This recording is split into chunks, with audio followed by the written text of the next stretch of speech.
ఒక రకమైన ధాతు ఉంటుంది వేప గింజలు. అసిటేట్ ఏదో అంటారు దాన్ని, సైంటిఫిక్ నేమ్. దాన్ని బాగా పవర్ ఉంటాయి. ఆ గింజలు ఎండబెట్టి మనం మంచిగా ఎండబెట్టి దంచుకొని జ్యూస్ పెట్టుకుని పొలంకి పిచ్చిగా చేసుకోవాలి. పురుగు కీటకనాశిని ఇప్పుడు మార్కెట్లో మీకు ఐడియా ఉందో లేదో కానీ అందరూ రైతులందరూ 5,000 పీపీఎం, 10,000 పీపీఎం, 50,000 పీపీఎం అంటారు. పీపీఎం అంటే పవర్, అది అంత శక్తి ఉన్నట్టు వేప గింజల్లో. ఇప్పుడు మేము గింజలు కాయలు దంచుతాం అంటే కొద్ది క్వాంటిటీ ఎక్కువ వేసుకుంటాం. అలా పొట్టు వచ్చింది, గింజ వచ్చింది, కవర్ వచ్చింది. ఇలా అవి 2 రకాలు ఉంటాయి. మీరు అవి ఆ గింజలు మీరు కావాలని శ్రద్ధగా చెట్ల కింద చూస్తే దొరుకుతాయి. అవి ఏరుకోవచ్చు. మీ ఇళ్ళ కాడ గ్రామాలు ఉంటాయి కాబట్టి. లేదంటే వేపకాయకి పట్ట పరుచుకోండి. వేప చెట్లు ఉంటాయి కదా, పట్ట పరుచుకుంటే ఆ పట్ట మీద పడతాయి కాయలు. తీసి మట్టి పడకుండా ఎండబెట్టుకోవాలి. బాగా ఎండబెట్టుకోవాలి. ఎండబెట్టి దంచుకోవాలి. దస్తులు దంచాలి. దంచి అందులో వేయాలి. ఇలా నీళ్ళు వేయాలి. నీళ్ళు ఎండబెట్టాలి.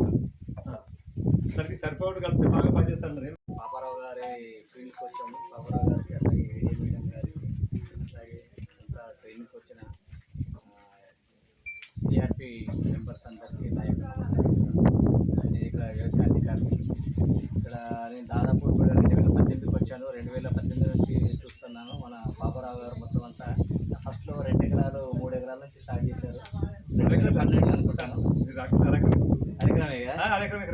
దాదాపు 25 దాకా వచ్చారు. 9 ఎకర్స్ వచ్చింది. 10 అనుకున్నాం. కొన్ని అనివార్య కాలంలో ఒక 1 ఎకర్ స్టార్ట్ అయింది. నెక్స్ట్ 10కి వెళ్తాం. ఈ హాఫ్ ఎకర్లో అయితే ఇక అన్ని రకాల ఒక 30 నుంచి 50 రకాల ఏది పండ్లు తోటలు ఇట్లా అన్ని సార్ అన్ని ఇన్నోవేటివ్ చేస్తారు. అన్నీ ఆర్గానిక్ చేస్తారు. మనం చూస్తుంటే ఇప్పుడు మీరు పోతాడు, ఇప్పుడు ఫీల్డ్కి పోతే మీరు చూస్తుంటారు, మనకి ఎక్కడ ఫీల్డ్లలో ఈ కొంగలు గిట్ట కనబడవు. పాపారావు గారి పొలంలో కనబడతాయి. ఎందుకంటే న్యాచురల్ ఫార్మింగ్ చేయడం వల్ల నట్టలు కూడా ఇట్లా మనం చేతులు పట్టి చూస్తే నట్టలు కూడా కనబడతాయి అన్నమాట. అట్లాగే పురుగులు ఉంటాయి, మిత్ర పురుగులు. మనకు మిత్ర పురుగులు కూడా అందులో ఉంటాయి. ఒకవేళ మనం కెమికల్ కొట్టినాం అనుకోండి, మిత్ర పురుగులు ఉన్నాయి.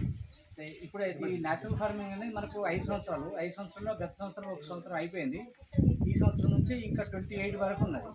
ఈ 28 వరకు సిఆర్పిల్ని ఎన్నుకున్నది ఎందుకంటే ఇదే ఇట్లా ఏవైతే ట్రైనింగ్స్ చేస్తారో ఆ ట్రైనింగ్స్ని మనము 125 ఎకరాలు లేక 120 మంది కావచ్చు, ఇంకెక్కువ కావచ్చు, మీ క్లస్టర్లలో వారికి మీరు ట్రైనింగ్ ఇవ్వడం.